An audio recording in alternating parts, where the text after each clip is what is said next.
and get through the front end stuff here a little quickly, but good. Recorded. Yeah. Okay. I won't repeat the other stuff. I just want to acknowledge SPE, of course, through the SPE Foundation and others for the funding for these programs. I think the SPE had recognized that, COVID and a bunch of, the issues obviously that came with that. There were a lot of virtual presentations. And they really wanted to get people to come out in person to the chapters. And I'll just, this will be like an undergrad lecture. I'll just go right through all that stuff. Don't worry. So just really want to acknowledge the financial support for that. So the presentation today is about observations, and it really is, it's pretty dense because there's not a lot of opportunities for us to get out and share, some of the things that we're seeing in terms of the complexity of CO2 injection over these 8 years. I'll look forward to sharing them with you. The experiences everybody has in the room with what you're looking at, and to sort of look forward to any of the questions and discussions afterwards. Not going to spend much time on the front end. I think everybody here probably knows what CCUS. I am going to spend a minute to explain what's going on in Alberta. Alberta right now is a very, very active space for CCUS, but mostly on the CCS side of things. I really do want to explain because it actually puts in context a little bit about Aquistore, but it's also this sort of current complexities of people trying to develop storage hubs that are separate business units as opposed to just carbon capture people who have their own decisions to make about billion-dollar investments in capture. And there's it's a tricky situation at the moment. And then I want to spend most of the time with the dynamic data.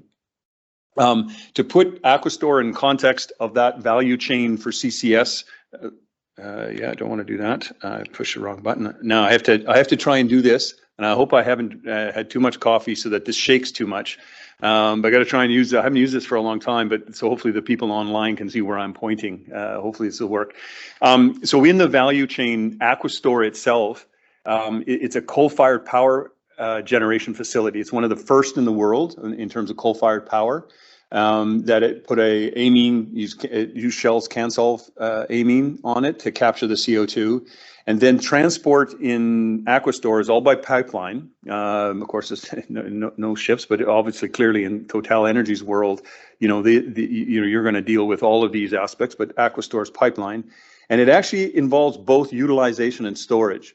So SaskPower, who is the owner of the Boundary Dam plant, of course, makes most of its revenue from selling CO2 for enhanced oil recovery. It goes to Weyburn, it goes to 40 kilometers to the west, and they make a revenue stream from that. That's the majority of that. So it involves a bit here on the CO2 EOR side. Aquistore is that buffer capacity that even if you're a CO2 EOR person and you're making money, you have to have buffer capacity. You have to have something there. It's typically a storage, so that if you have a corporate commitment not to emit CO2, if something happens on the CO2 EOR side, you need a buffer capacity to deal with the CO2. If your corporate commitment is not to emit, so that's what Aquistore represents.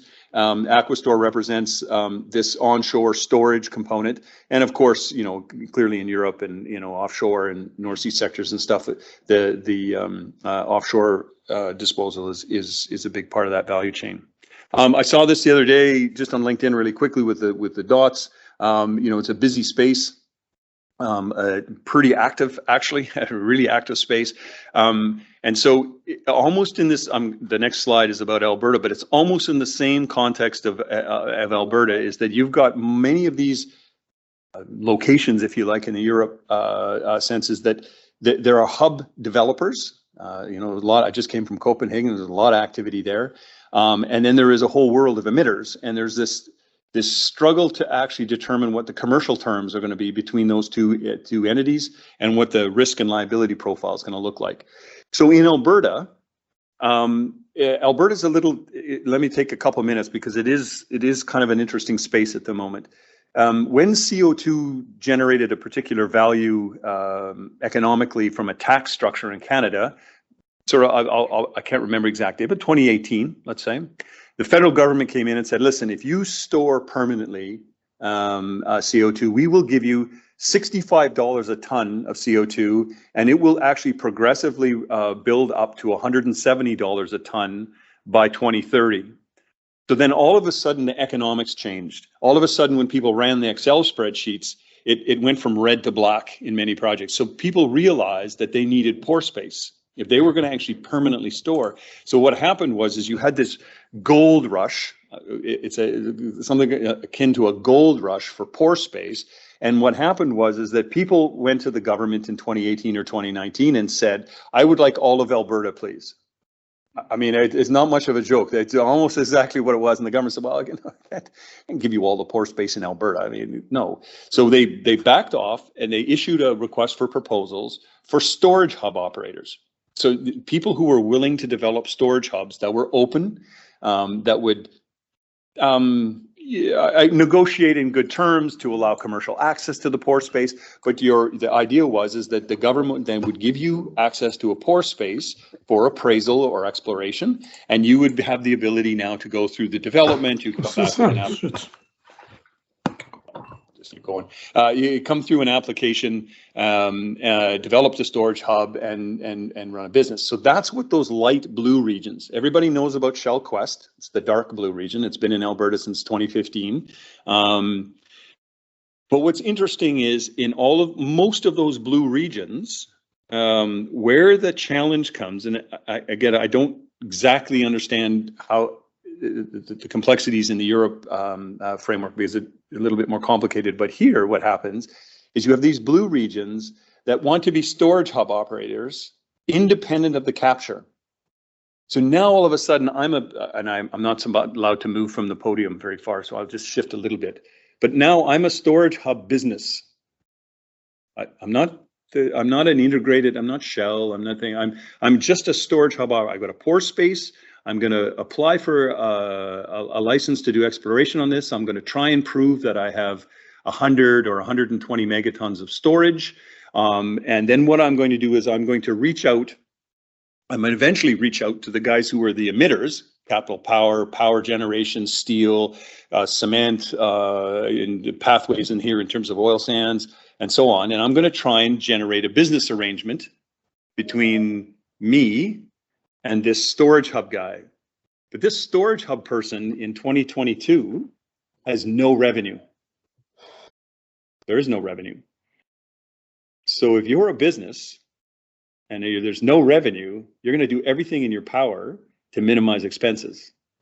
So I'm going to try, and I'm being facetious a little bit, but I'm going to try as a storage hub operator in those blue regions.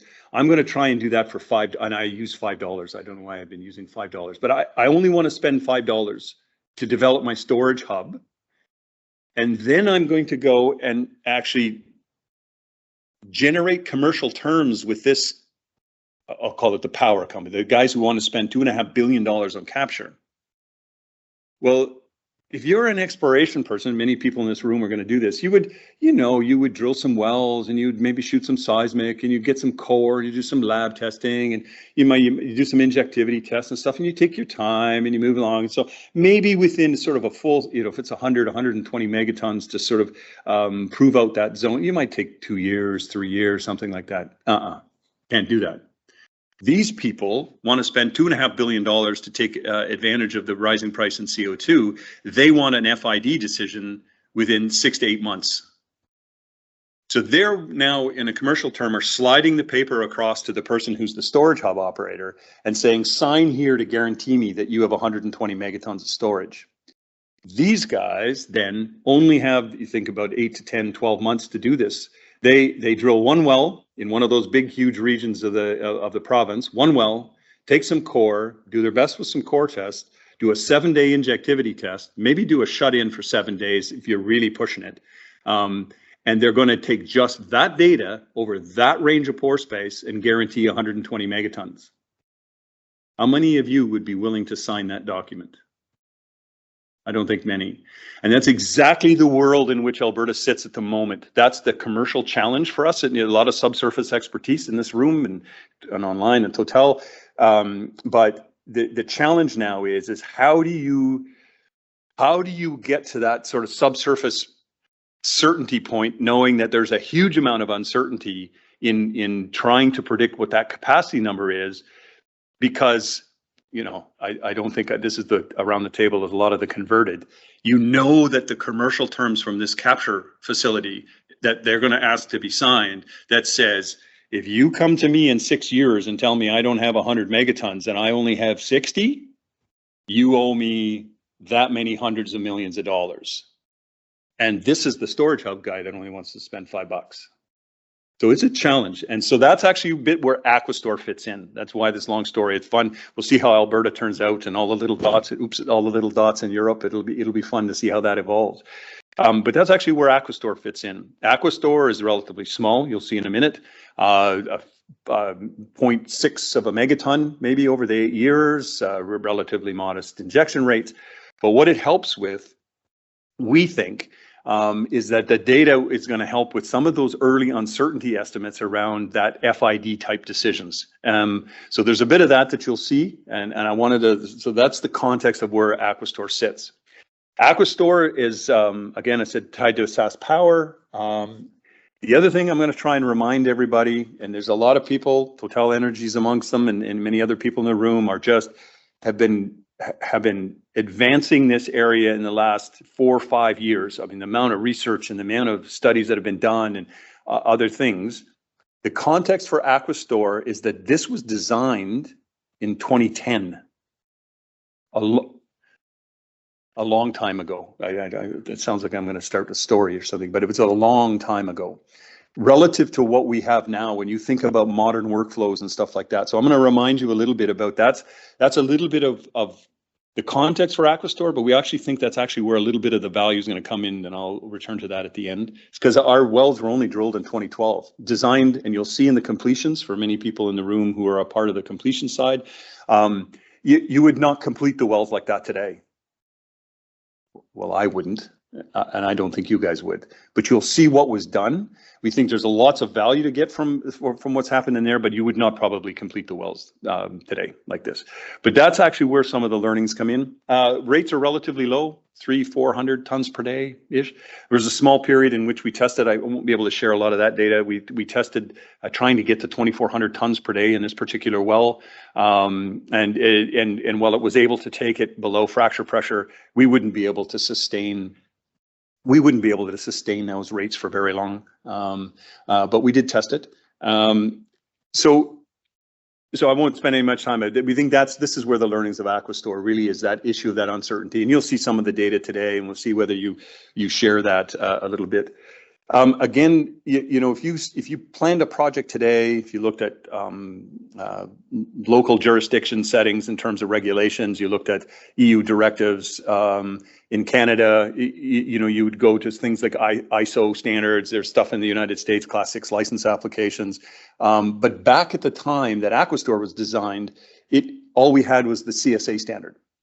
So the CSA standard was developed, started about 2009, 2010-ish. I was the chair of this committee. It was one of the very first standards that was developed for geological storage of CO2, but it was very early, and that's what Aquistore was designed on. But if you look today about the kind of standards and regulatory language that you would use around all of it, MMV and stuff, you know, a lot of advancements, you know, all the way through to 2022 and so on. So MMV and Aquistore, there was a research element to Aquistore. Yes, it was tied to SaskPower. One of the other stories about Aquistore that we knew was going to be valuable was that we could not control SaskPower. You got CO2 or you didn't get CO2.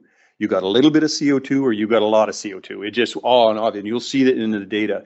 And that dynamics was actually one of the valuable things. Hopefully you'll share in that conclusion. But because it was a bit of a research project, there's lots of MMV that was done here. You can't really talk about it in too much detail in a talk. I will say that in the blue regions in Alberta, if you're in the MMV side of things now and looking at other places and you want to look at that sort of what's being used to guide that kind of development in Alberta, that little document on the bottom right-hand side, really nice. They did a really good job of going in and saying, okay, if we're a Department of Energy or we're a regulatory environment and you've got all these blue regions trying to apply into pore space and apply for a sequestration license, what are our expectations? we don't want, what do we need you to look at? It's not all that prescriptive. It's really more performance based, but it gives you a really good sense. And I will say that, and we had a chat earlier about thermal thing. That's one thing that has come up in this MMB program, is that to the point that now there's language inside the regulatory applications that says thou shalt address the issues of thermal cooling on all of the issues of for CCS. And the other thing that has come up here, which is not a big surprise to the folks in this room, I don't think, or online, is induced seismicity.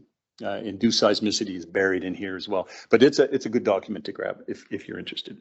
So Aquistore plan view. Okay, see if I can get this thing working again. So there's the plant capture facility. Here, pipeline comes up, turns and goes west, and goes off 35, 40 kilometers to the Weyburn field, and then there's a little slipstream of a pipeline that comes down to the injection well, just comes into a little tiny, it's nothing, it's not a big fancy thing, a little tiny metering building, comes out through the metering ring into a wellhead, nothing really fancy about the wellhead, and down, I'll show you the specs, and an observation well that's only about 150 meters away. Those are the two wells that exist in Aquistore. That's kind of what the stuff looks like. And if you're wondering, sort of, again, just the site itself, that's what it looks like. There's the injection well in the metering building, 150 meters away there.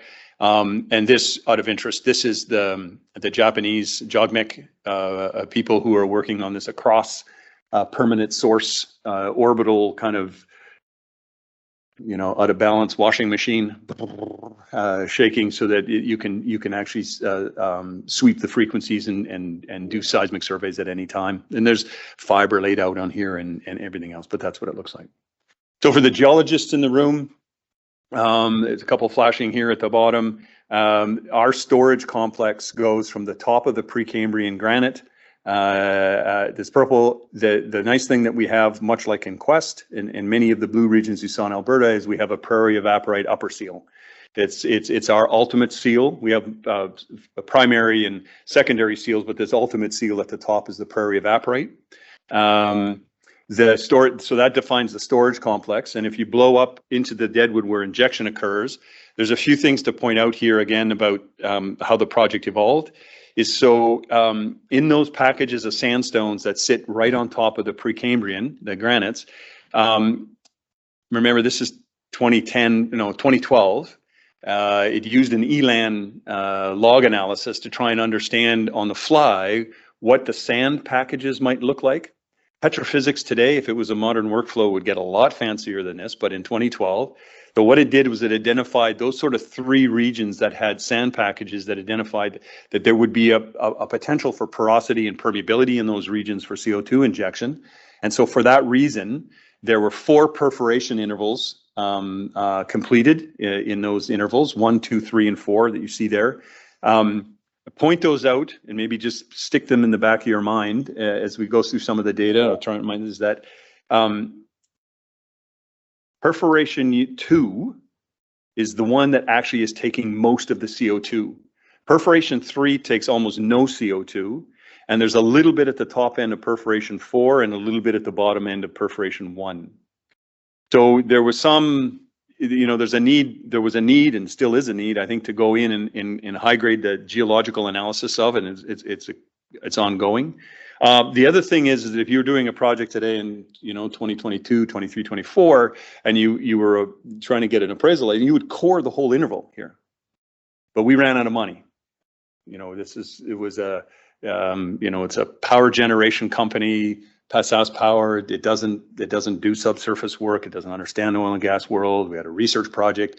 We had a problem completing the observation well with a stage collar. It used up $2 million or $2.5 million just trying to get the 2-stage cementing finished. Anyway, long story.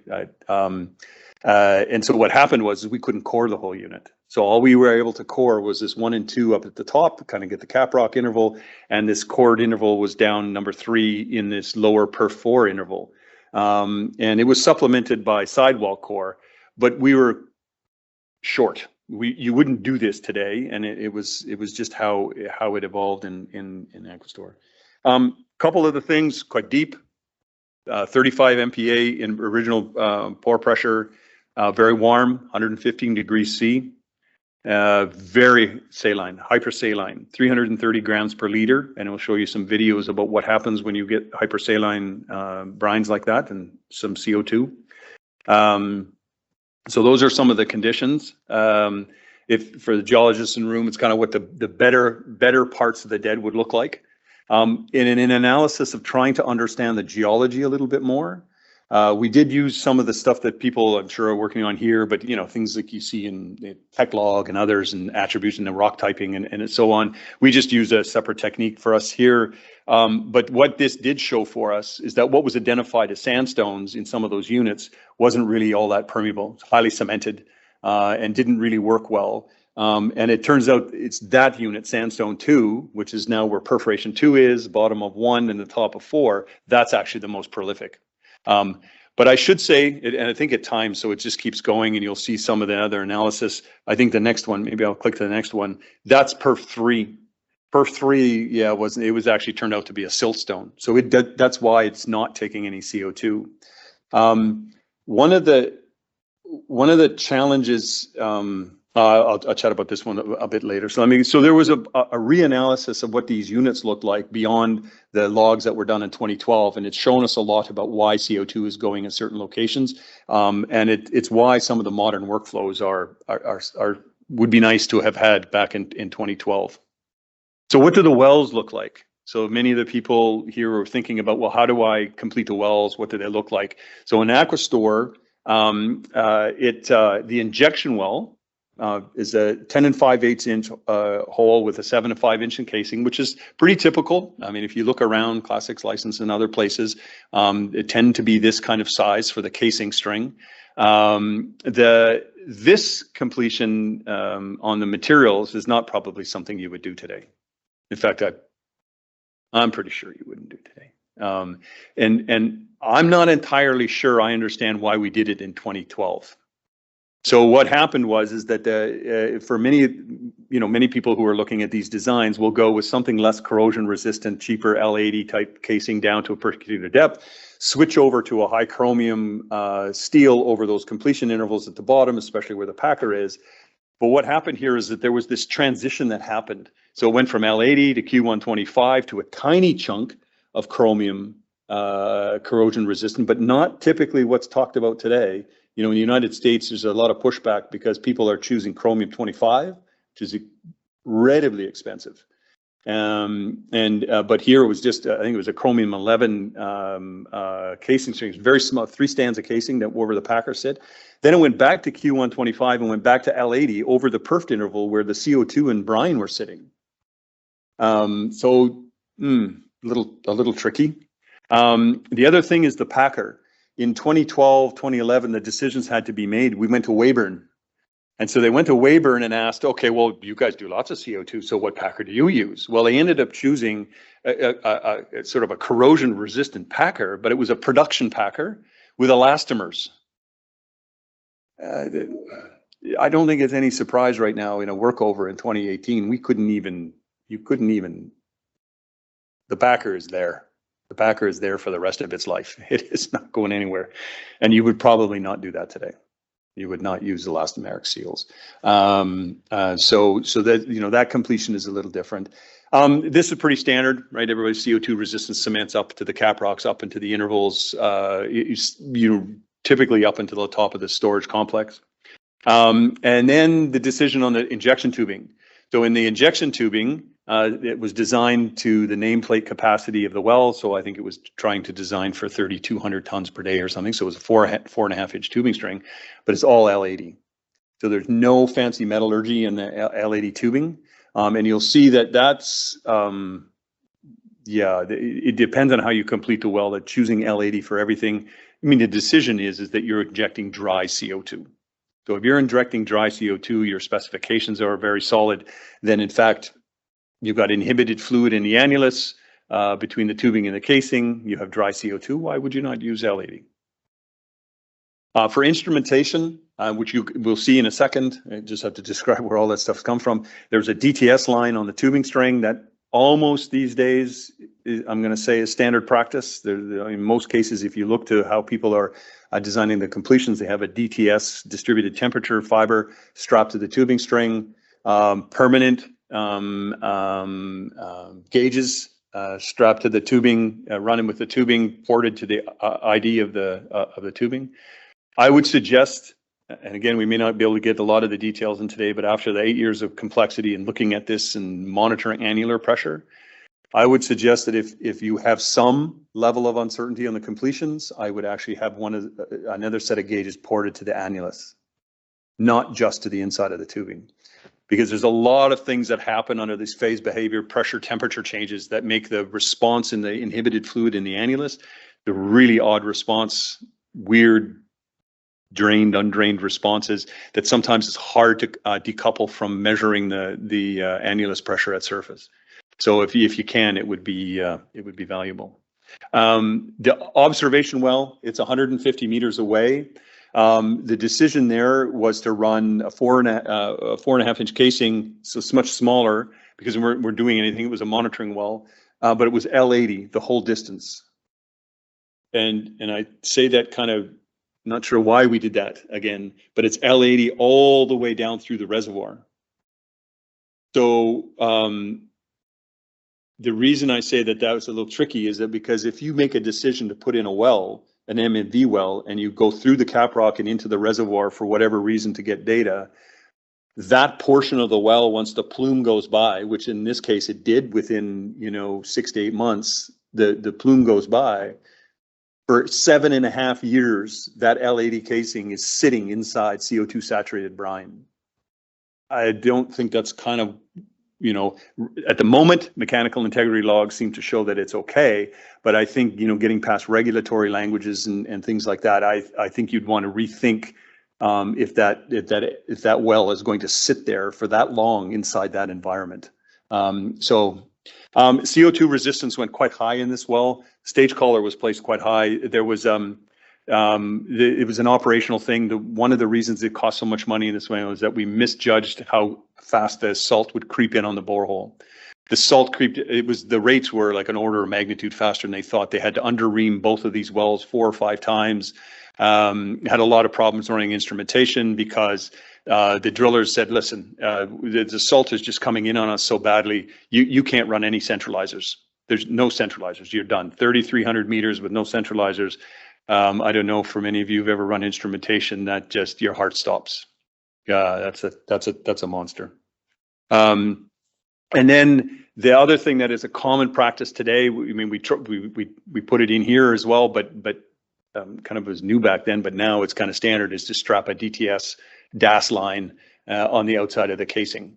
In here, we did it in the observation well, but now I think most people are thinking about 4D VSP and using DAS for a lot of acquisition of data. They're strapping fiber to the backside of the casing and cementing it permanently downhole. So what we did do in both wells, though, again, kind of a researcher project, was run casing conveyed gauges. So they're on the outside of the casing, run all the way to TD, cemented permanently in place and ported to the reservoir. This was a bit of a stretch. This is a long ways down. And then when the driller said, yeah, sorry, you can't run centralizers, this got a little tricky. And so two downhole gauges on the injection well, 4 downhole permanent gauges, casing conveyed in the observation well, as well as a fluid recovery system. So for many of you who follow the history of this, there was a time back in the sort of mid to late 2000s, everybody was really fired up about geochemistry and the fluids, and I had to have a packer and these lines, and I had to bring fluids to surface. So we were convinced that we had to do this here, except we couldn't do the packer system. We needed room in here to do time-lapse logging. You couldn't be pulling this stuff out 3,300 meters. So we designed a system that would be casing conveyed, and it worked. But I will say, and I don't really talk about it much, so I'm going to make the point here, for many of you who are thinking about this, and in MMV side, what this has proven is that after the CO2 plume goes by, this FRS system, this fluid recovery system, was, what do you do with it? I don't need to bring fluids. Well, we converted it to a bubble tube. Now, I don't know if there's a lot of people in the room. Does everybody in the room know what a bubble tube is? So A bubble tube is simply a capillary line that you would see a lot in the chemical world, that were for guys who are trying to prevent scaling and stuff like that. And they have these chemical injection lines, got this nice little thin capillary tube that goes down, and now I'm injecting chemicals. A bubble tube is an automated system on the surface that injects nitrogen, and you automate the injection rate of the nitrogen to the point that it is just at the bottom point, is just barely bubbling out against the bottom hole pressure. And so if the bottom hole pressure goes up, it stops the bubbles. So the system on the surface has to increase the pressure in order to get to a steady state flow rate, so that the bubbles are just barely coming out. And if it now all of a sudden the pressure drops and the bubbles are just going out like crazy, the system backs up on the rate. And we have a fiber all the way down, so we can calculate what the density of the nitrogen is, and you would have that anyway. Outstanding. It's a capillary line on the outside of the casing, put in place. We're probably within, we think, because we have other gauges and stuff, 150 plus minus 150 kPa at 38 MPa of injection pressure. And it follows, it automates and follows the injection history, and the pressure goes up with the injection well down, and it's a line. There's no downhole electronics, there's no cables, there's nothing. The bubble tube. If there's anything you take away from this lecture, any of the other crazy stuff I talk about, just forget about it and remember bubble tube. Okay, so the monitoring program at Aquistore, there's been some stuff talked about. I think it's a place to go look into all the things. We'll see a little bit about seismic in a bit and things, but there's a lot there, lots of decisions. I think the point I make in these conversations at the moment, I think what Aquistore has told us about the way people are thinking about MMV now in their projects, is that it's a very creative process at the moment, very creative, because you do risk assessments, you understand what kind of questions you're trying to answer with those risk assessments, manage the risk, what data do you need for that, and now trying to figure out, remember, I'm the storage guy trying to run my company for $5. Again, I return to that.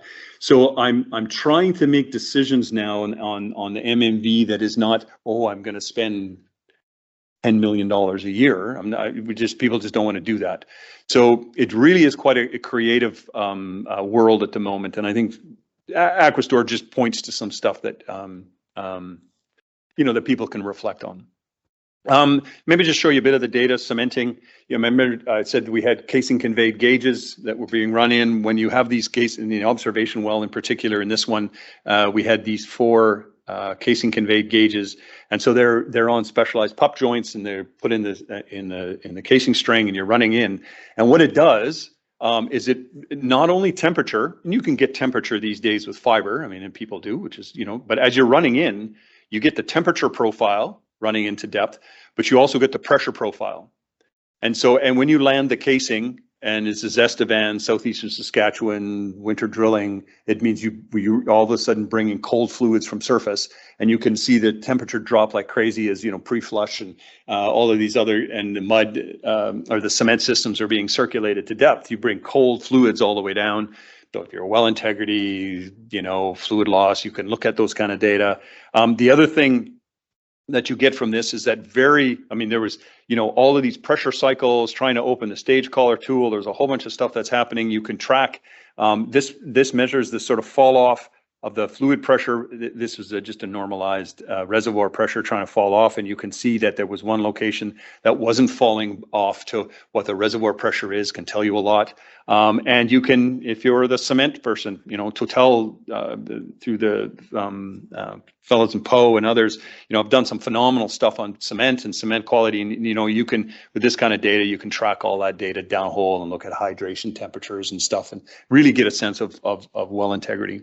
So there's lots there, again, cementing dynamics, but these days I think most of that, you've got fiber and stuff on the backsides of casing, and you're running in, and most people, if they've got the systems, the interrogators, they'll just acquire it during running in. So CO2 injection. Like I said, in Aquistore, it's not that we say, okay, listen, you have to give us 300 tons per day, and that's it. Now you got what you got. So if you look at this particular plot, this is early on. You'll see more in a second as well too. But these blue dots that you see here, sorry, the much bigger pink thing here, but that's the rates. So there's this shut in, and then the blue goes up and everything. And you can see in the observation well, and it's true to today, that DTS string in the observation well, 150 meters away, 8 years, small volumes, there's no temperature change. Nothing. 150 meters. The thing just goes to back to ground temperature within that 150 meters. There's no delta T. But in the injection well, these are very rapid, and you'll see. I'll show you some data.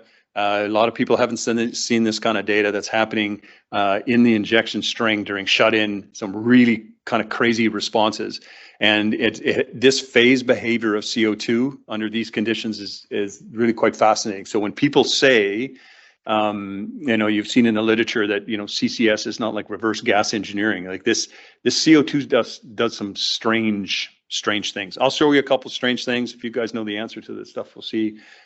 You can email me with the answer. The other thing you would think about if you're the data scientist in the room, this has been an interesting project from the point of view of data science, because SaskPower had decided that they would acquire data every 2 seconds on everything. Oops, sorry, I keep doing this. On everything.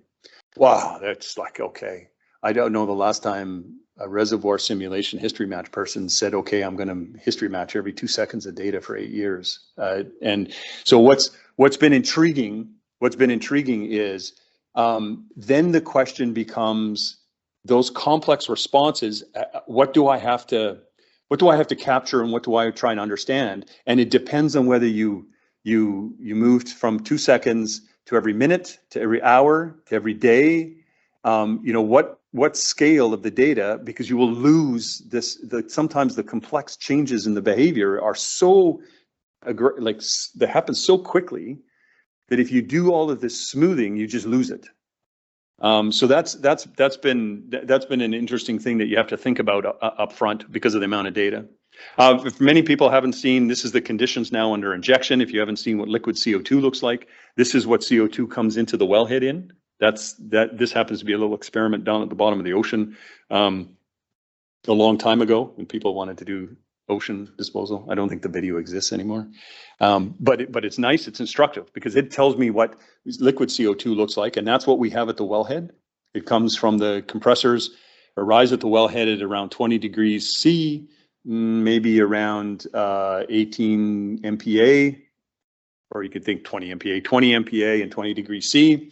But by the time it makes it from the wellhead under these injection rates into a 115 degree reservoir, it's cooled to around 65 degrees C. And injection pressure is about 38, 39, 40 MPa, which means we go from liquid phase to dense phase or supercritical phase. So it goes through this whole phase behavior. And quite substantial changes. So this is the bottom hole, the yellow region in supercritical. This is the wellhead, this green region here in liquid form. And this is month by month over the 2016. And you can see it actually changes quite a bit. But what you can see even in the wellhead in the January, February times is it gets to -10, -15.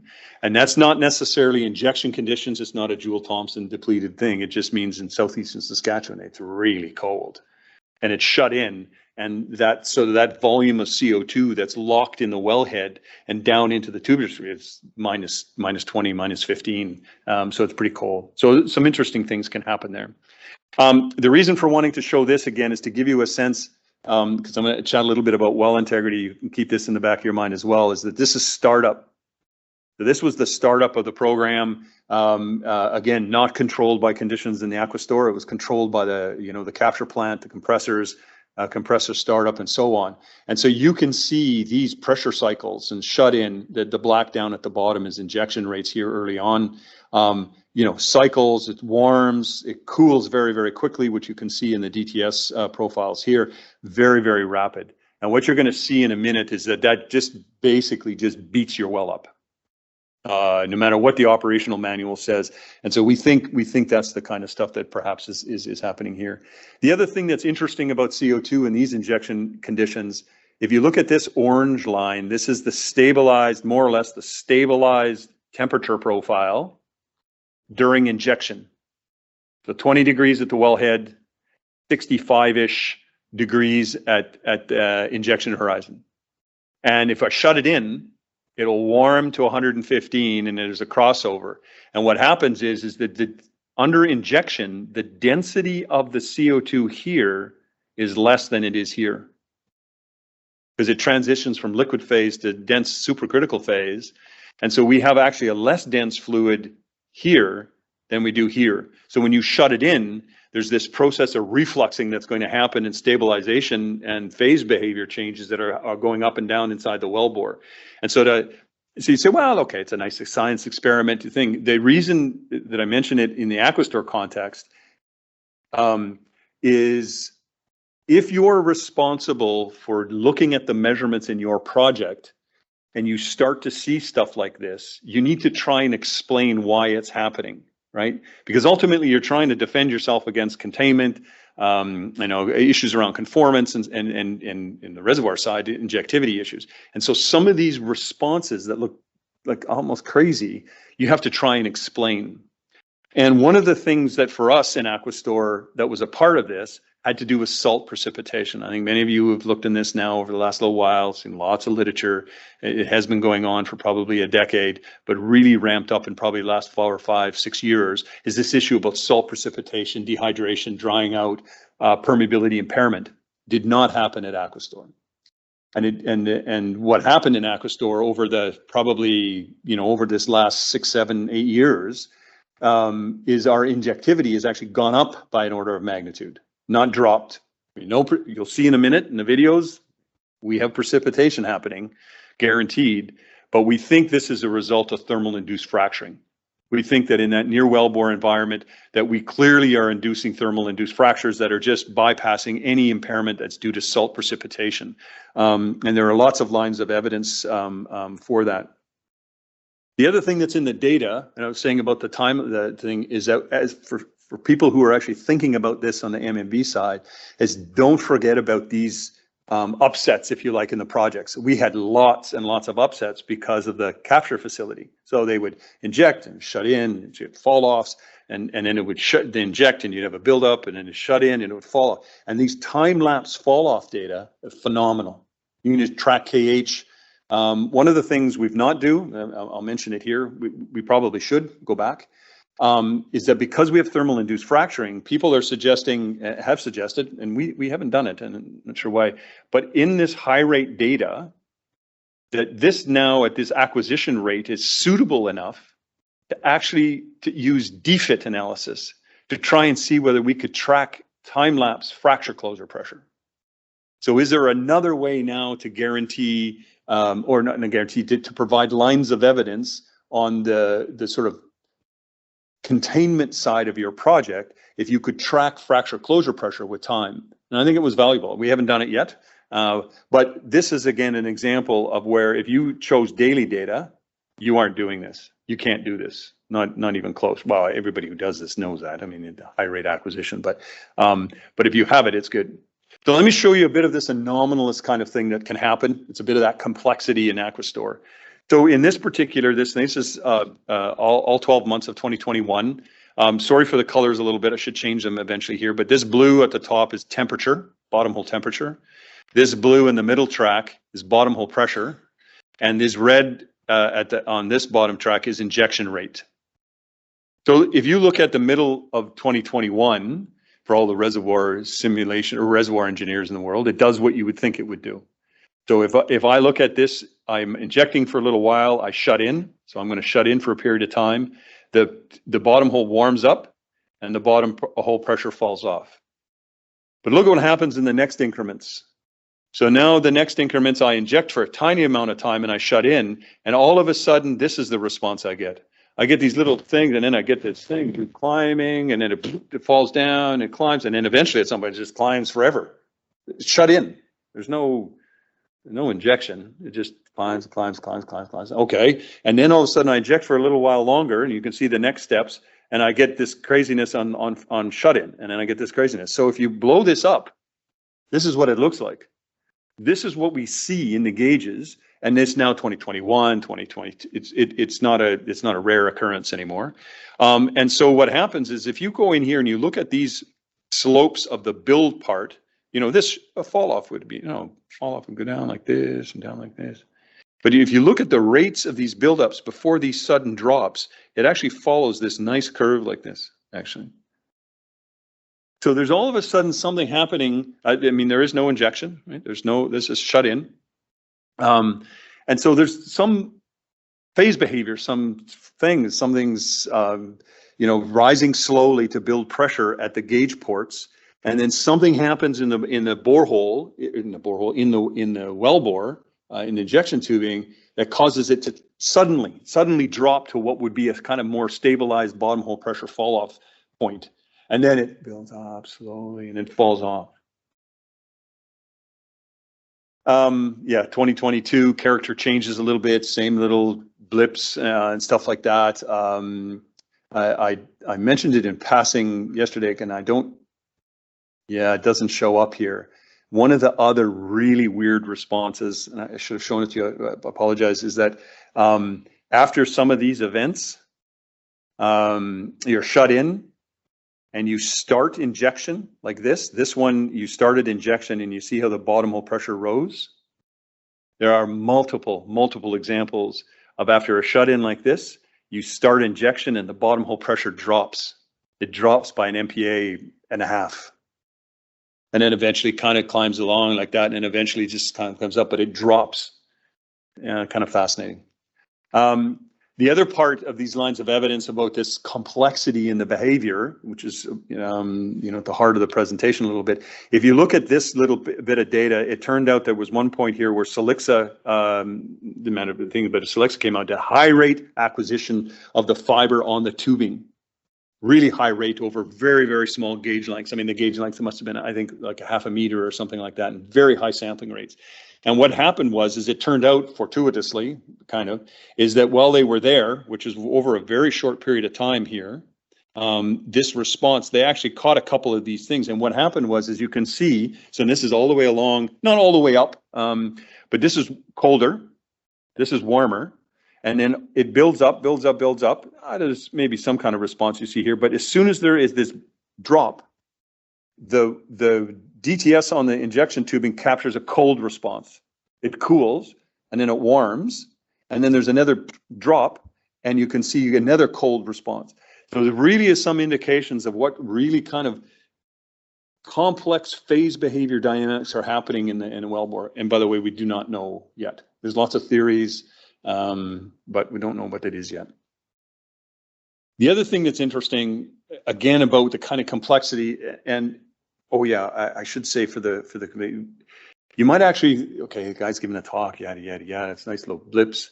Well, it's kind of a theoretical thing, it's kind of nice. No, it's not. Because we chose L80 tubing. So if this mechanism is an indication that vapor saturated CO2, which would have moisture in it, is refluxing back up inside the L80 tubing, these are not good things. Like really not good things. So this has been happening for a while, and we've already had a workover for the tubing in 2018 in which 50% of the tubing failed in recertification.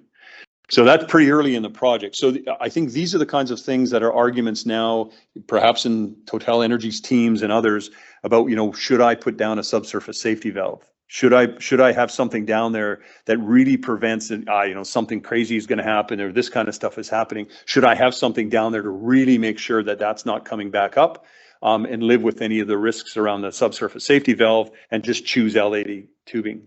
But in here, we don't have that. So I think it's really it's more than just an academic exercise. We have to understand this and make sure that it doesn't represent really long-term risk on corrosion. The other thing that happened here was crosswell seismic. So we attempted, it didn't work very well in Aquistore, even though it's 150 meters apart. But what happened, interestingly, for the responses was where a wireline conveyed fiber, really high accuracy DAS fiber, was hanging in the injection well, and a source cable was put into the observation well, and the source was quite deep in the observation well. And so they was doing the case where you would activate the source in the observation well and record on the fiber in the injection well. So you would do that, capture it in the first X numbers of milliseconds, the left hand side of this plot, and then there was a requirement to just sit and listen and acquire data for 10,000 milliseconds. And what happened is that all of a sudden the fiber started to show these kinds of responses. So what happens is, remember, nothing's happening. The injection well shut in. I I shoot the source down deep in the observation well, and then I sit and listen, and all of a sudden that fiber captures a wave traveling up the inside, supercritical CO2, it's not liquid saturated, supercritical CO2, and it captures a wave traveling up inside the tubing string, and then stops at the prairie evaporite. And so we still don't know what this is. There's these other events, they're weirder, they crisscross, there's other things that are happening. But what's interesting is that you'll see in a second a really quick snapshot. I'm going to advance a little bit, is that we just think that dynamic behavior and temperature and pressure have just not treated the cement annulus very well. And so we just don't have a really great cement job in those lower intervals.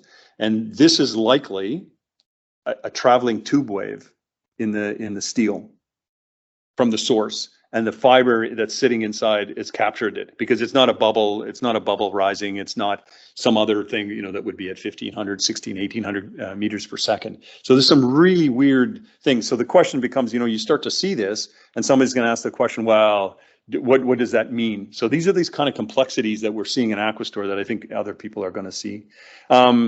So CO2 injection, phase behavior, volume of data. I mean, people are working on it. It's nice these days about the modern workflows, machine learning, trying to decipher the data. You can't acquire 24/7 DAS. It's just you might want to do that, but you're never going to do it. So how do you deal with it? And then this issue of time lapse. So now for the cement integrity, the well integrity, folks. So this is, again, right at the very beginning. I start injection, that cycle. So this is the time that the gauges they survived long enough to get us data, and we know it was good data. So the black here is the injection tubing pressure, bottom hole pressure. That's this gauge right here. The blue line is the casing conveyed bottom hole pressure. It's on the outside of the casing, cemented permanently in place, and at least 130 meters above the injection interval. So if you're a well integrity person and you have a great cement, in the early days, this was good. The cement job was a USIT log and it all looked okay.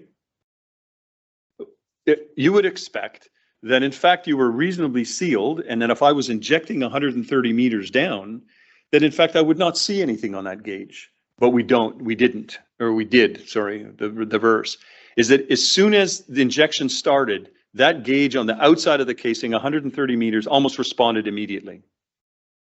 And so if you had it perfect in the short term, maybe if something happened in the long term, there would be, transmission up. But in the short term, right at the very beginning, would you have expected something like this? I've got a perfect cement. I'm not going through the reservoir all the way up to 100. It's in the first few hours, let's say. So would you? But you don't. You actually get these cycles. It's very aggressive. It's on the outside. And so you get, over an MPa, MPa and a half, delta T's of 30 degrees C. And I think this was the very first indication for us, I think, that we probably should have, we couldn't do anything about it. I shouldn't say we've done something. We couldn't do anything about it. It's just an indication of the kind of aggressive environment that has to try and survive is that annulus. The other thing was corrosion.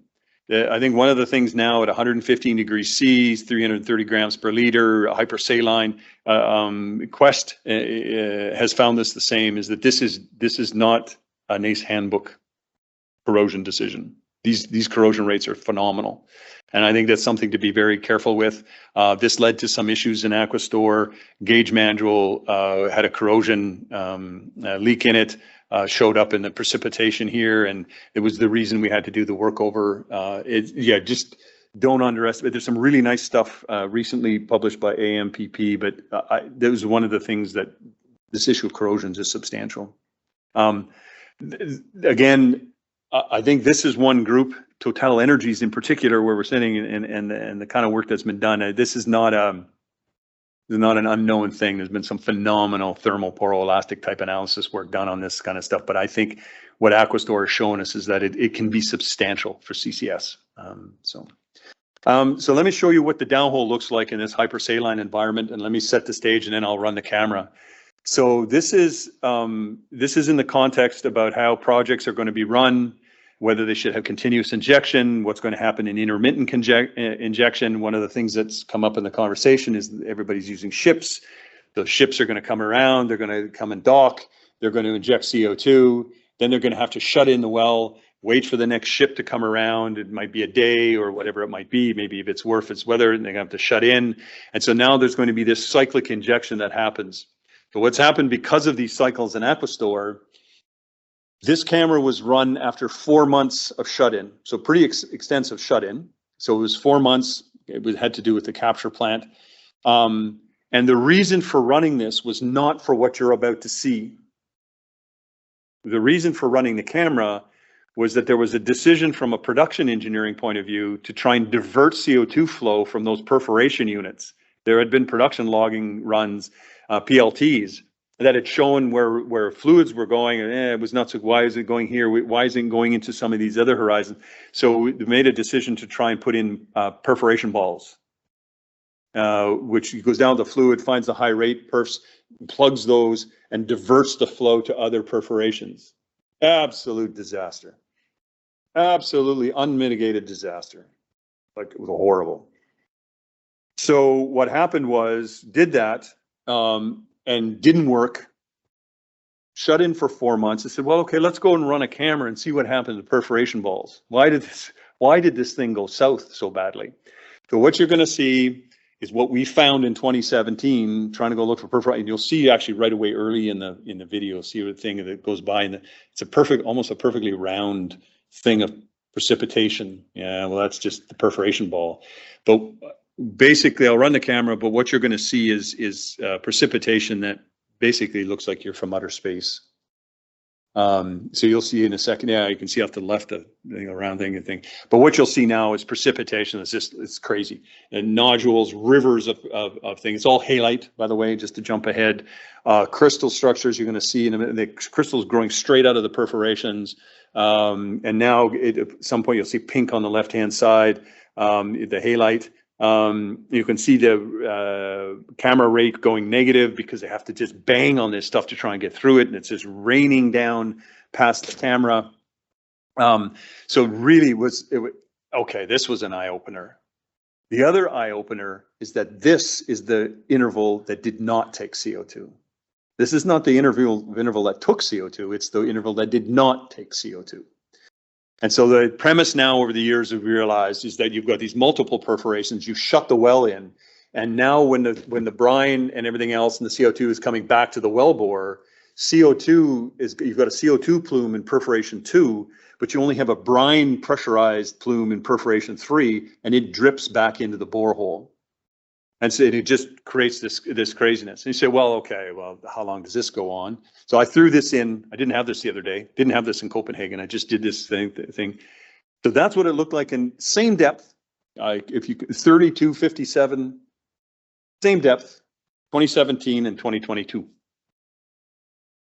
Nothing. So what really this has now started to show us, and I'll show you the next implication of this is that these now are starting to show what potential implications can be for this intermittent injection stuff. So in terms of making decisions about whether or how you should operate the well, what the implications will be inside the wellbore for intermittent injection, depending on how you complete it, this is really providing some valuable data. Now, the other thing that we didn't anticipate and we underestimated was that, yes, there's a difference, 2017 and 2022, but those internal, I know you saw on the camera, it was raining down past you. Well, it had to be going somewhere. We misjudged how much was it raining down. And what happened was a subsequent camera run for another particular reason decided to go all the way to TD. Yeah, it couldn't get to TD. Could basically get to the top of perforation 4, and it was basically done. It had filled completely all of perforation 4. So all of those things had been broken off. So even when you would, at some point, obviously it would form the crystals or whatever, did its best. We would recover injectivity, but it would now all of a sudden be blowing down there and trying to get past perforations, and the stuff would come off and fall all the way to TD, right? So that's an issue, and that's actually an ongoing issue today. That means real. They're trying to figure out how to now do this. Can't do a hot water flush. It's 115 degrees C. Shell can do hot water flushes. We can't. So it's an issue. The trick here, and I get to reservoir simulation and stuff. The trick here is that this clearly, I think, is an indicator for sure that this is happening back in the reservoir. The learnings from Aquistore is that if we did not understand about thermal induced fracturing, overcoming these salt and we had this increase in injectivity by an order of magnitude, you might actually go and say, well, okay, I've got a nice order of magnitude increase in injectivity, and that's going to survive for 25 years. Yeah, it's not. And Shell's finding out the same thing. So you can't take that early performance without understanding the details of the mechanisms and project it out a long ways, because you're going to be wrong. And Aquistore sees it. I mean, this high rate test and shut in, we can see boundaries, we can see permeability impairments. So that precipitation is happening out in the reservoir somewhere, and we're going to have to deal with it over the long term. So this is the last part, the simulation work. Again, I think everybody does this kind of stuff in standard workflows. Back in, when we use CMG as the simulator, as GEM, build the models and so on, history match and so on, did all that kind of stuff. It's not standard workflows for everybody. I'll talk about a couple little things here. But one of the things that we actually are a little unconstrained on is the geomechanical. It was really hard to get DFIT tests done. Sonic scanner gave us some indication, interpretation. Hopefully, I don't know, today we reapply modern workflows. But what happened was, in this case, is that there was one successful DFIT in this upper interval that allowed us to shift or calibrate the sonic scanner interpretation. But what it showed us was the minimum horizontal stress at this depth was really low, the gradient, for some reason. And so what happened is, if you look at perforation 2, where we think all of the CO2 is going, this horizontal stress gradient at 3,250 meters is 13, 14 kPa per meter, really low. So I think there's a real reason for us to try and understand this. It might actually be why in those intervals thermal induced fracturing becomes so easy. I mean, the stress drop in these stiff rocks at that point, we're easily above fracture pressure from thermal cooling effects. Testing has been a challenge. So this is kind of a litany of tests that we've conducted in our lab at U of A, and one of the challenges has been this stuff on the right hand side.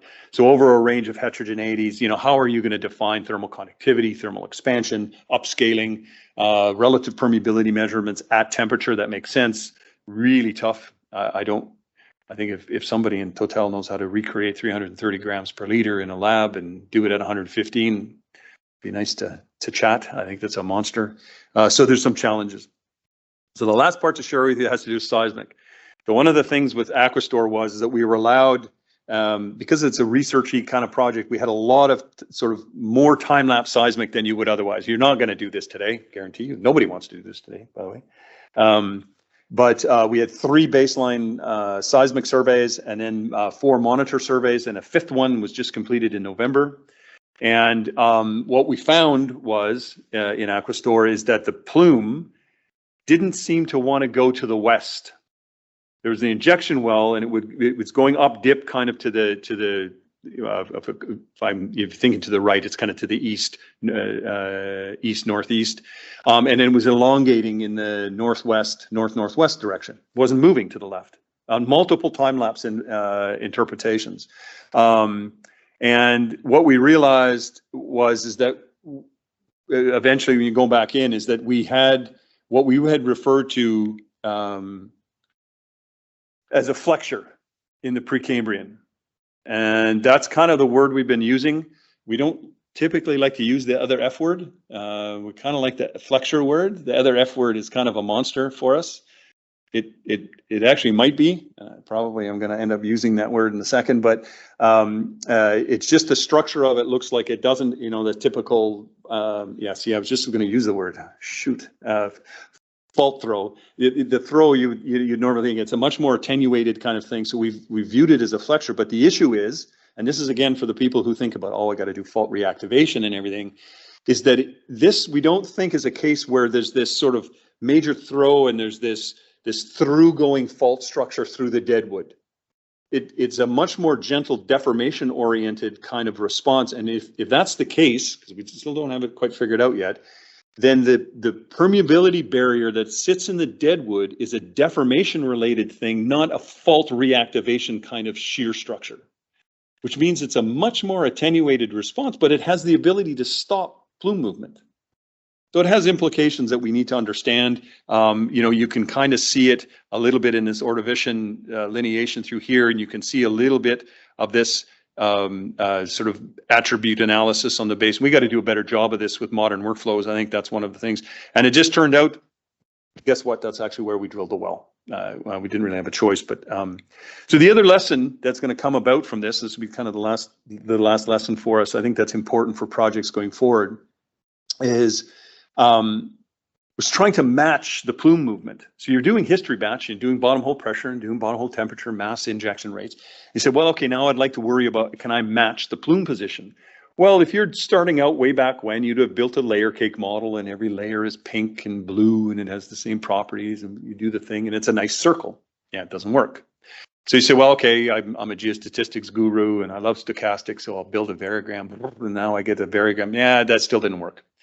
You said, well, okay, we had the flexure and you're postulating about the flexure and this deformation structure and some things. So we'll put in some properties that maybe sit over top of the flexure and we'll postulate kind of what that permeability drop might be. And it gets better, but it didn't do a good job. And it's not really until you populate the distribution of petrophysical properties from an AVO inversion on seismic and do something and say, well, okay, this is kind of probably how the properties will change, that you got close to actually mimicking what this looked like. So, okay, and a lot of experts in the room and online, you guys do this all the time. The lesson of this is every single one of those simulations matched bottom hole pressure and temperature as it would. Every single one. So if your regulatory requirement says you're going to do dynamic reservoir simulation and you're going to match bottom hole pressure and temperature and mass injection rates, and you're going to report on that every year, and I'm the storage company that only wants to spend $5, which one are you going to do? All the way to the left. And I think there's probably a lot of people thinking, oh, really? Yeah, that's exactly what's going to happen. Because if you can provide, now this is the if, in your projects, if you need to define other lines of evidence that you've satisfied the containment question, right? You need to satisfy the containment question. The only other caveat on this, and this is early, this is a small project, is that your conformance thing, your conformance side of the question isn't going to impose on the boundaries of the license in which you've been given. That's another kind of monster, right? So foregoing those 2 points in this project for 8 years, the license says you have to report back exactly what's been reported to the regulatory agency is the one on the left. And they're happy with it. And they're happy with it because other lines of evidence show that the issue of containment is not a problem, and this means that all of the CO2 sits inside the storage complex. They're happy. Now, that's not always going to be the case, right? But it's interesting as you think about this. This is kind of this debate that's come about from Aquistore a little bit. It says, well, I match bottom hole pressure and temperature. The regulatory, I'm only going to spend $5, right? So. And then, so this is now the difference. This is what the plume differences look like at a particular snapshot in time. Well, you can see the one on the left doesn't look like the one on the right. So again, these are challenging. This is what I said about this creativity about MMV and the links to dynamic reservoir simulation. So it's nice that Aquistore's had this kind of smallish world, if you like, in order to try and challenge itself and think about all of these issues. Don't have a lot of the answers, but these are exactly the challenges that everybody is going to have to think about in their projects today. Okay, so let me wrap up. So I think hopefully I've demonstrated sort of a lot of these complexities. I'm not able to sort of show everything. But enough to show that in fact, you will see complex responses. In your projects, as you guys acquired, you're going to just see weird stuff. And it's going to be important to try and decipher what that is. And so just don't underestimate the complexity. It's just not going to be simple.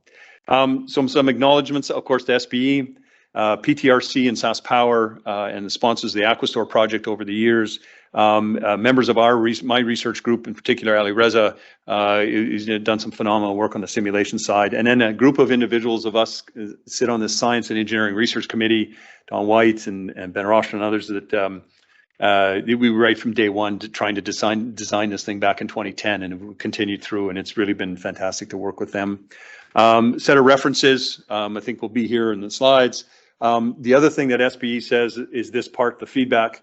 Apparently, if I don't show this slide, I get fired. They really want this feedback thing. There's some slips of paper here, if not, but I'm sure you guys, it's not something strange to you. The other thing that's important for us, hopefully giving you an impression over Aquistore, is that there's a lot of data there since day one, 3 time-lapse basis line surveys and so on all the way through. And we realized that there was kind of this, the project went along and there was really, we extracted a lot of value, but there's a lot of value still to extract. And we've crafted this program called Geosafety to go back in Aquistore. And what we're going to try and do, it'd be interesting opinions here, is we're going to march forward in time. So we're going to go back, but march forward in time with modern workflows instead of using the workflows we used in 2010. So what we're going to do is start in 2024, figure out a set. I can't do everybody's, I mean, because there's a million out there. Everybody's publicizing their workflows, right? But there's modern petrophysics, modern stuff on seismic, modern, all that kind of stuff.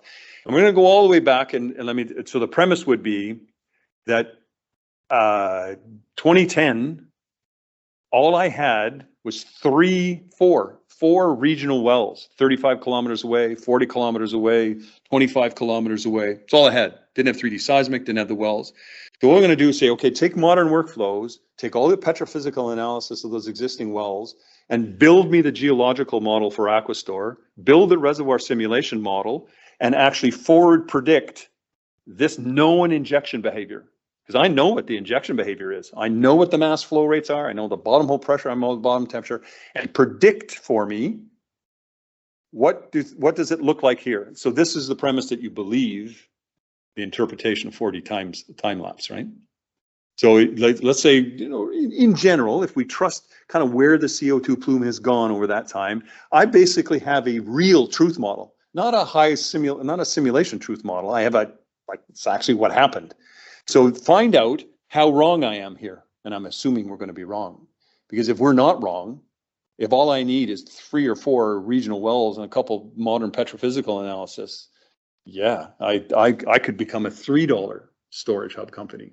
But we won't. It'll think. So now the question is, okay, now go back and now I give you one of the baseline 3D seismic surveys. Use the 4 wells and one of the 3D seismic surveys, rebuild the geological model, rebuild the simulation model, forward predict it, and see how wrong we are. And step forward in time, adding data, all the way to say, maybe I'll give you the first 3 months of the injection data, and you see how well we do, and find out, when does it matter? Or maybe what we're going to find out is, you'll never know. You won't know until you get to closure. And so I think this is going to be valuable for us to try and extract. The other thing that we're going to try and do in Aquistore is drill a well right through the CO2 plume. So we're just expecting some funding here to come through where we're going to actually see if we can use the results of the November seismic survey, new position of the plume, be reasonably confident we kind of might know where the plume is.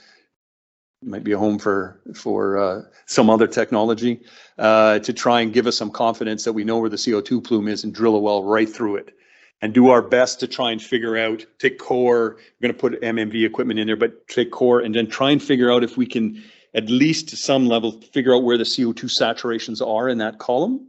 And then we're not going to actually tell you the answer. We'll give you all the other data.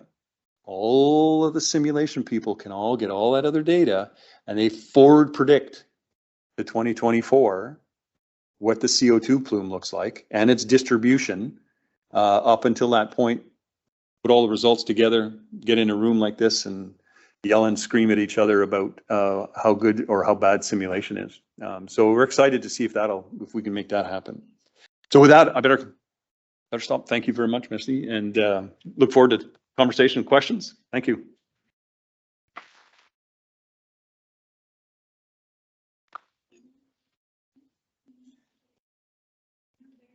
Some questions already on Teams. I don't know if you have access to them. I'd have to do this. Chat. Okay. Well, actually, why don't you moderate it? Because I'm sure there may be questions in the room, and because if.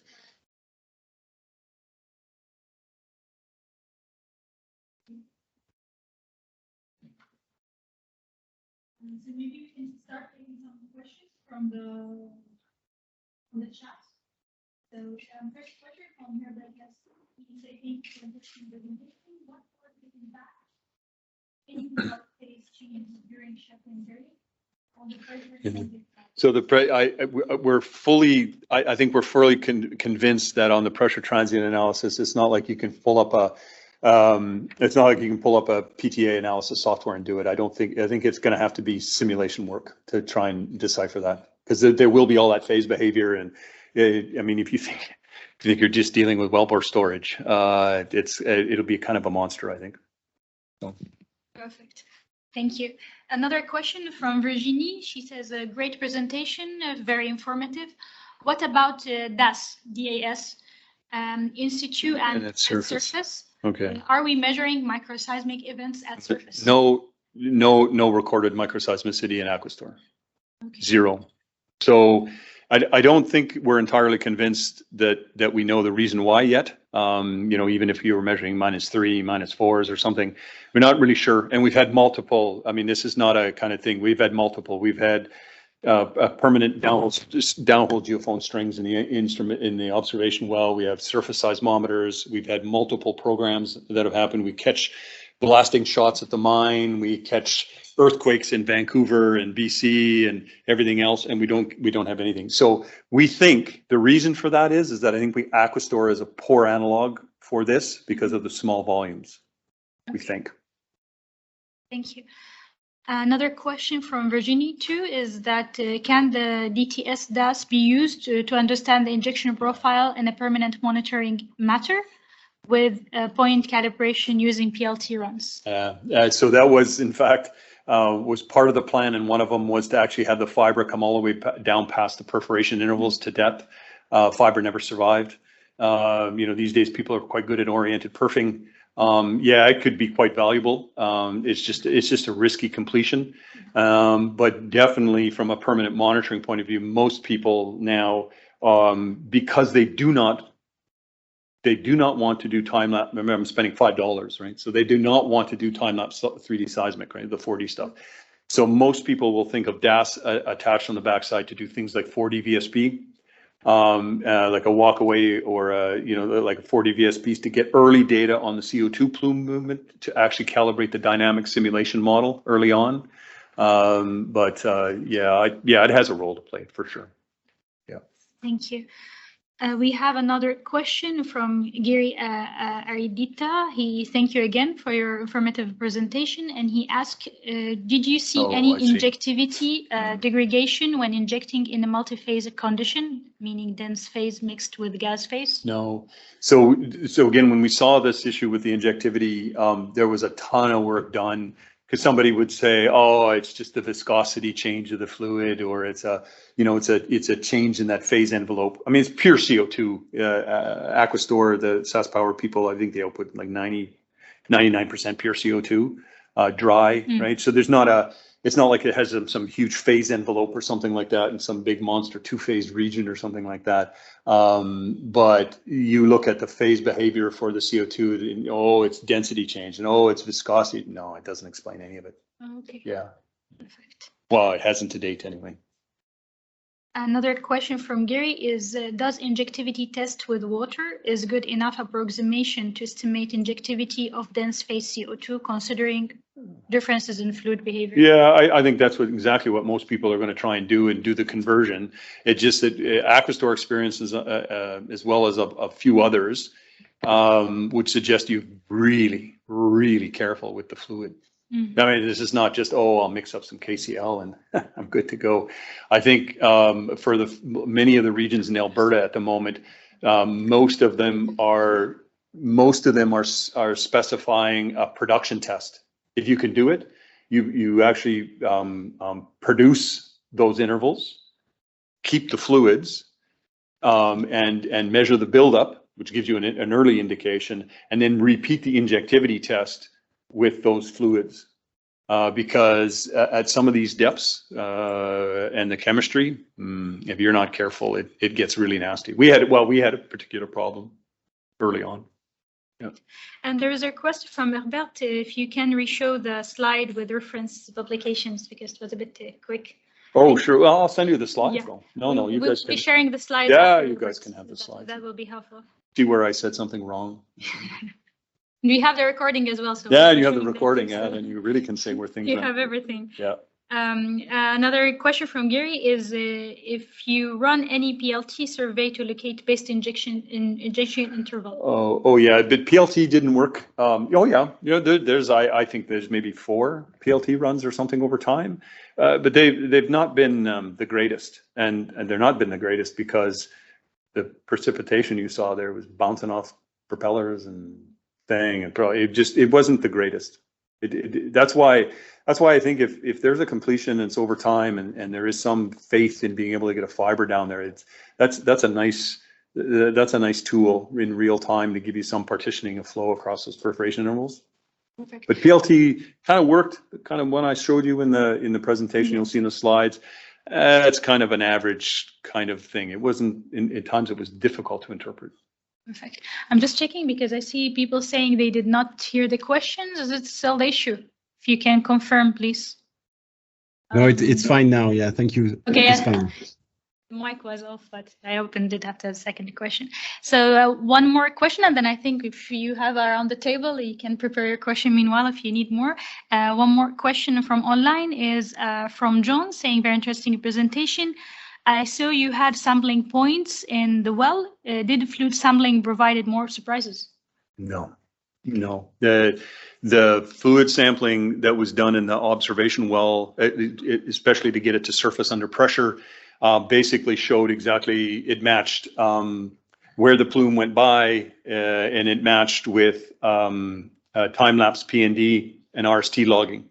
That was actually one of the reasons for the completion style in the OBS well, was really rapid, called PNX these days, but pulse neutron logs done in order to actually track the CO2 coming by the plume in the downhole fluid samples, and there were no surprises.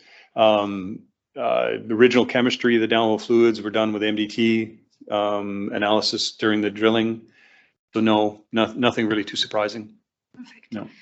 Thank you. So this is the last question I can see from online. I don't know from around the table. Yeah, please. You can open your mic and. Yeah. I have a question. So, did you estimate the size of the fractures due to a thermal effect, and also the decrease in stress due to the thermal effect? Yes. So you can do a lot of fancy calculations, right? And am I still sharing? I don't know if no, I don't think so. Good, because it's a good question. And I kind of did go by that pretty fast. But let me see if I can, where was that part? It was,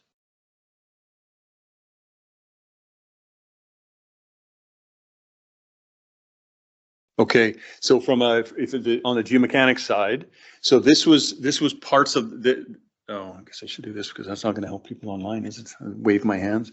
So this plot here is a plot of essentially injectivity change versus minimum effective stress. But this is a calculation of the injection pressure and the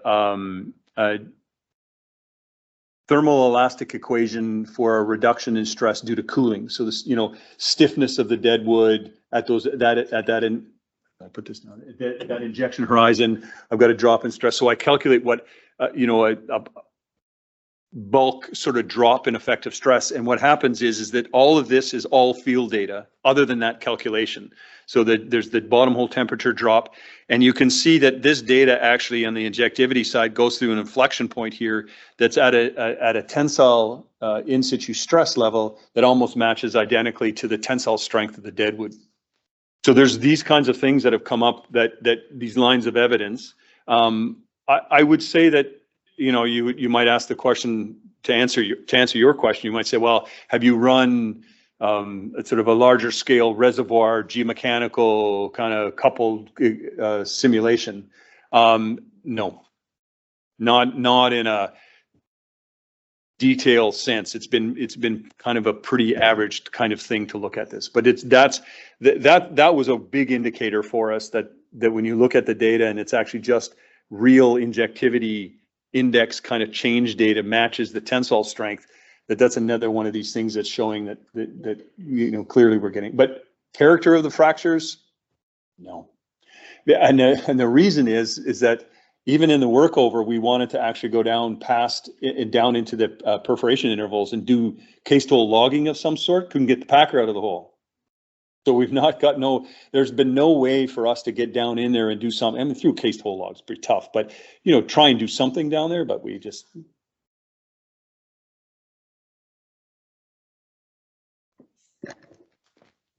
Hi.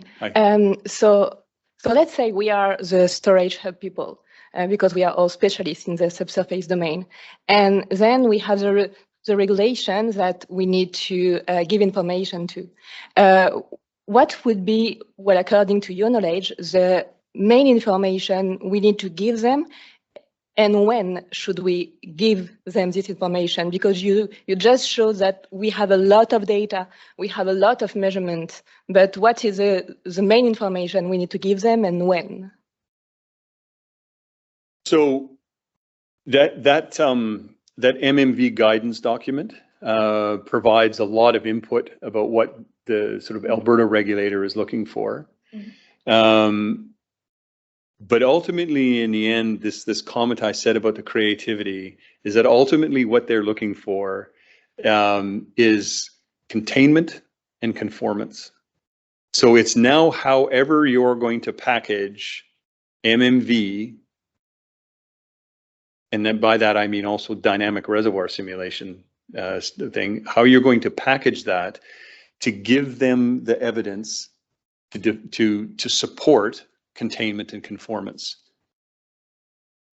Now, beyond what I just said, I mean, it kind of sounds soft and it sounds very political, but that's actually where now the creativity part is coming in, because they don't want to say, okay, you give me fiber measurements here, I want a pore pressure measurement there, I want that there. They're not doing that. They're just saying, you've conducted a risk assessment, you've identified where the risks are, and you need to manage those risks, and you need to demonstrate, and they actually use the word, provide lines of evidence for containment and conformance. The same. So now it becomes an issue of, you know, I'll say Total's Energies or whoever it is, it's become a risk tolerance question. So how much data do I need to manage my own risk portfolio and stuff? But that's actually all the regulators are looking for. So in Saskatchewan, for Aquistore, there is a annual requirement for surface measurements. So the surface gas, there's a surface shallow groundwater analysis and stuff, which is like, we'll all, even the young, will all be retired, done before this, like it's truly, but it's a stakeholder thing. It's important. An update on the dynamic reservoir simulation that you saw there, the one on the left, it's done annually. A report on the absence or presence of microseismic or induced seismicity. There's a fourth one, but it's none of it. It is the one that dominates around the question that you just asked is the dynamic reservoir simulation update. Yeah, it's. Lots of creativity, I'm afraid, at the moment.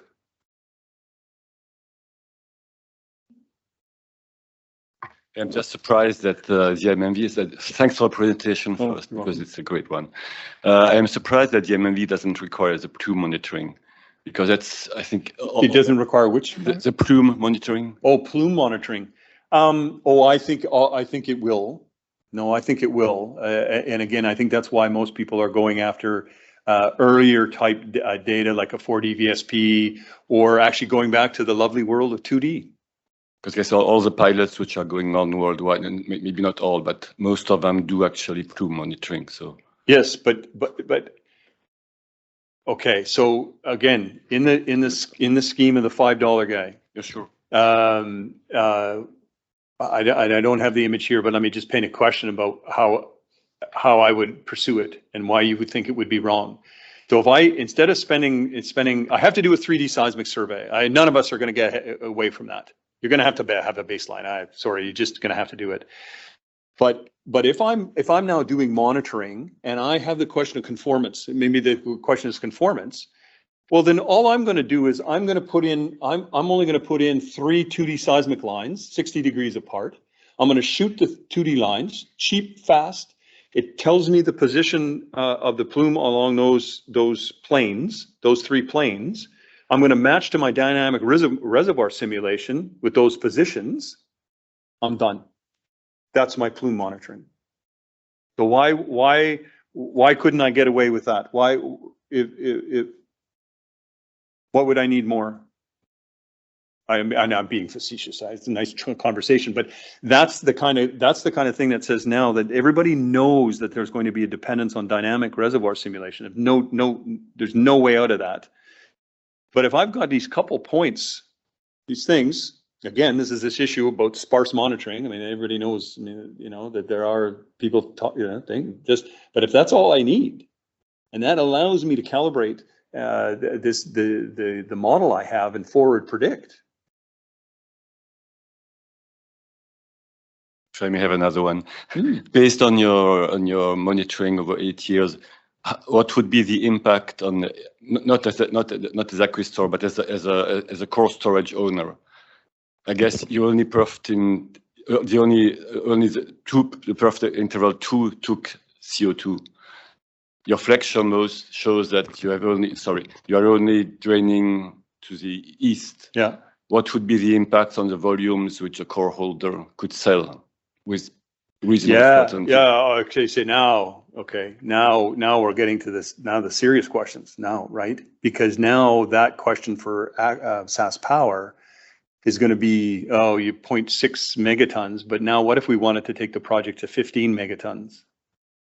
What now would be the impact? Where would my storage capacity come from over that length of time, and so on? And so you'd have to be thinking about these MMV programs over a much larger span. But there's no reason to think that you couldn't still be on these 2D planes. So the biggest component for all of that is addressing the question that the CO2 is not leaking out of the storage complex. You have conformance issues that can be probably a little bit more, in some ways I would say, almost a business issue, or dealing with legacy wellbores. I mean, if you're in some place where you're going to make a license application and you have lots of legacy wellbores to deal with, then man, you had better understand conformance. I mean, in a serious way. Most of these guys are trying to stay away from a lot of that. So it's nuanced, but if you can convince them that the CO2 is staying in the storage complex, that as defined in your application, it's not moving to the surface. It's not moving to potable groundwater. It just satisfies all of the questions that most of the regulators are looking for. And so that tends to be the driver for a lot of the conversation. Now, in many cases, people are going to be new settings, new environments. They're going to want a little bit more because it's a little bit more uncertain, but not for those blue regions in Alberta. I mean, Quest has been injecting in the Basal Cambrian sandstone. Nobody cares anymore. It's not an odd location for them. Yeah, but good questions actually. Yeah, I mean, Hello, this is Jorge from IFP School, and I would like to know if have you presented any important or materialized risk that you can somehow relate to the annulus pressure that you just show us, or with the cementing job that it was performed in the well? Yeah. Okay. So I have to be careful because it's being recorded. But for the purposes of sort of chatting about Aquistore and the learnings that would come from Aquistore, I think one of the things that I think we're reasonably confident of is that the quality of the cement job now behind the casing, still within the storage complex, is not in great shape. So when I say not in great shape, it comes from some other measurements during the high rate test and other things. But the evidence, again, for lines of evidence, if this was a regulatory hearing, is UCIT logs up until the prairie evaporite. The prairie evaporite has just absolutely closed in around the wellbore. There's absolutely no microannulus whatsoever in that interval over the prairie evaporite. I mean, zero. In fact, it's to the point we're actually worried about casing collapse. So from the point of view of providing lines of evidence, is CO2 going to move out of the storage complex? Yeah, the question is no, it's not going to move out of the storage complex. But the quality of the cement in that region that's undergone all of those cycles and stuff, it's just, we don't, yeah, it's not good.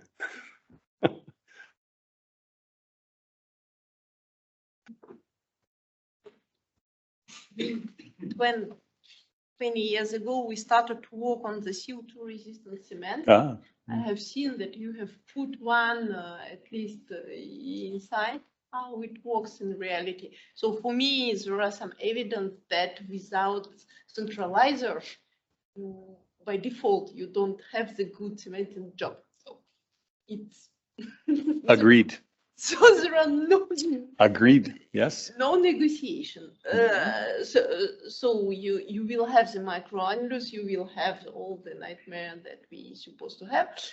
The question is, does CO2 resistant cement work? So what is your first feedback? So this is just curious. Well, I tend to believe, a lot of stuff that's been done over the last 5, 6, 7 years, that if the cement job is done properly, that the kind of isolation that regular Class G cement and the products that happen under CO2 reactions are fine. You have a penetration depth of a certain amount, but as long as you don't have this massive flow path that can remove reaction products and stuff, that works fine.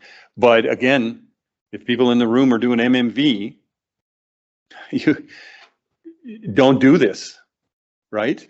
Because if you're a completions person who's the cementing person and you're running this kind of instrumentation, even the guy whose DAS is going to run the tubing on the outside of the casing, then your instrumentation guys are going to tell you, well, you can't rotate or reciprocate the casing. Drilling and the cementing guys look at you, go, excuse me? No, we're going to reciprocate the casing. No, you can't. Well, then we're going to rotate. Well, no, you can't rotate the casing. But so I tell these are for CCS are really tricky questions. It's not a sort of normal oil and gas activity, right? And so now it affects this, right?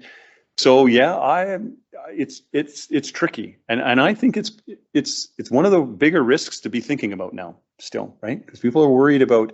Again, it's not today. If you had a problem today, you go down and do something, maybe mill a section out if it was a bad thing, you do whatever.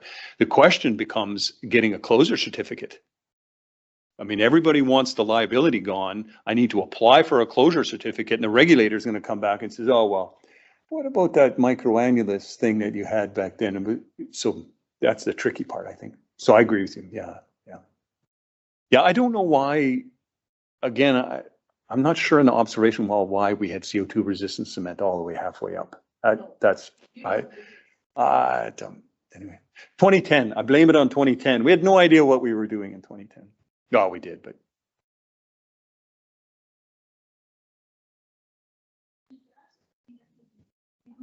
Well, I've held you here for a long time on a Friday, so I appreciate it. Thank you very much. Again, reminder that